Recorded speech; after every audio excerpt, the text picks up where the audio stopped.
राजीनामा होत नाही तोपर्यंत या प्रकरणात काहीही होणार नाही.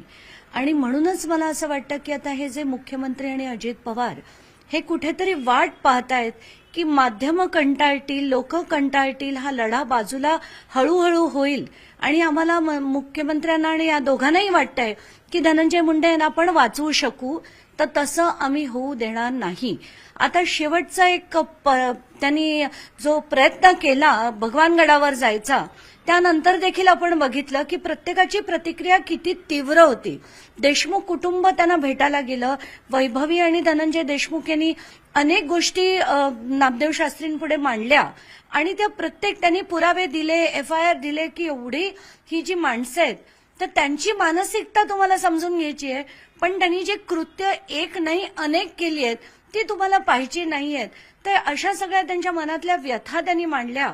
मला नामदेव शास्त्रींना हेच विचारावंसं वाटतं की तुम्हाला धनंजय मुंडेंच्या डोळ्यात आणि त्यांच्या हृदय अंतःकरणातले भाव कळले, तसे अंतःकरणातले भाव यांच्या पण कळले असते तर खूप बरं झालं असतं.